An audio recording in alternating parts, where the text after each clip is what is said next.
السلام علیکم ورحمۃ اللہ وبرکاتہ نحمده ونصلی علی رسولہ الکریم اما بعد۔ آج کا سبق سن لیجئے۔ آج کے سبق کی سرخی ہے اولاد کی تربیت، پارٹ نمبر 14۔ دراصل اولاد ہی آپ کے بعد آپ کی تہذیبی روایات، دینی تعلیمات اور پیغام توحید کو زندہ رکھنے کا ذریعہ ہے، اور مومن اور مومنہ نیک اولاد کی آرزوئیں اسی لیے کرتے ہیں تاکہ وہ ان کے بعد اس کے پیغام کو زندہ رکھ سکیں۔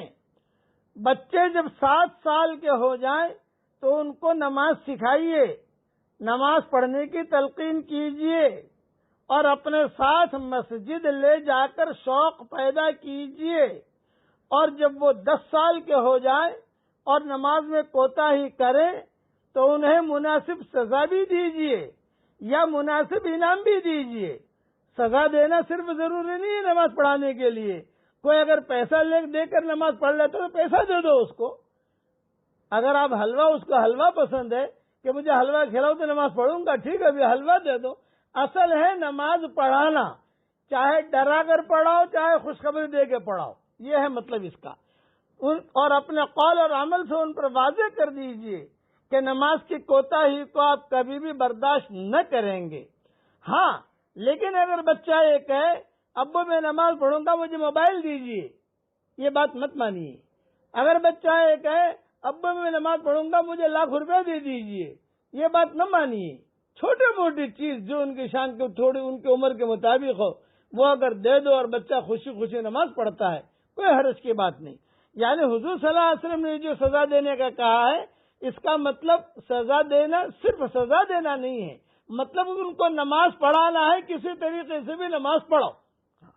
بچے جب 10 سال کے ہو جائیں تو ان کے بستر الگ کر دیجئے اور ہر ایک کو الگ الگ چارپائے پر سلائیے۔ حضور صلی اللہ علیہ وسلم کا ارشاد ہے، اپنی اولاد کو نماز پڑھنے کی تلقین کرو جب وہ 7 سال کے ہو جائیں، اور نماز کے لیے ان کو سزا دو جب وہ 10 سال کے ہو جائیں، اور اس عمر کو پہنچنے کے بعد ان کے بستر الگ کر دو۔ بچوں کو ہمیشہ صاف ستھرا رکھیے، ان کی طہارت، نظافت، غسل وغیرہ کا خیال رکھیے، کپڑے بھی پاک صاف رکھیے۔ البتہ زیادہ بناؤ، سنگار، فیشن، نمود و نمائش سے پرہیز کیجیے۔ لڑکی کے کپڑے بھی نہایت سادہ رکھیے اور زرق برق فیشن والے لباس پہنا کر بچوں کے مزاج خراب نہ کیجیے۔ دوسروں کے سامنے بچوں کے عیب نہ بیان کیجیے اور کسی کے سامنے ان کو شرمندہ کرنے اور ان کی عزت نفس کو ٹھیس لگانے سے بھی سختی کے ساتھ پرہیز کیجیے۔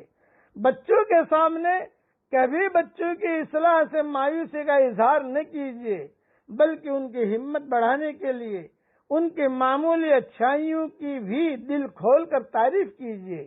ہمیشہ ان کا دل بڑھانے اور ان میں خود اعتمادی اور حوصلہ پیدا کرنے کی کوشش کیجیے تاکہ یہ اپنی زندگی میں اونچے سے اونچے مقام حاصل کر سکیں۔ بچوں کو نبیوں کے قصے، صالحین کے قصے یہ ضرور بیان کیجیے، صحابہ کرام کے قصے اور صحابہ کرام کے مجاہدانہ کارنامے ضرور سناتے رہیے۔ میرا سبق بھی بچوں کو ضرور سنائیے۔ مجھے حرم شریف میں کئی بچے ملے اور انہوں نے کہا ان کے والدین لے کر آئے میرے پاس اور یہ کہا یہ آپ کا سبق روزانہ سنتا ہے اور یہ آپ کے سبق کی نقل کرتا ہے۔ تو میں نے بہت اہتمام سے حرم میں، حالانکہ حرم میں اتنا وقت ہوتا نہیں ہے، میں نے کہا اچھا بچوں سناؤ میں کیا کہتا ہوں، تو وہ زور سے کہتے ہیں السلام علیکم ورحمۃ اللہ وبرکاتہ۔ آج کا سبق سن لیجئے۔ ان بچوں نے نقل کی تو میں نے کہا اس کے ساتھ سبق بھی تو سنا دو، یعنی اگلی بات بھی تو سنا دو۔ یہ میں نے کہی، میں نے کہا وہ تو بہت لمبی ہے، وہ کہاں یاد رہے گی۔ مطلب کہ کوئی نہ کوئی چیز دین کی ان کے کانے میں ڈالتے رہیے، اور تربیت اور تہذیب کردار سازی دین سے شغف کے لیے اس کو انتہائی ضروری سمجھیے، اور ہزار مصروفیتوں کے باوجود اس کے لیے وقت نکالیے کہ اکثر و بیشتر ان کو قرآن پاک بھی خوش الہانی کے ساتھ پڑھ کر سنائیے۔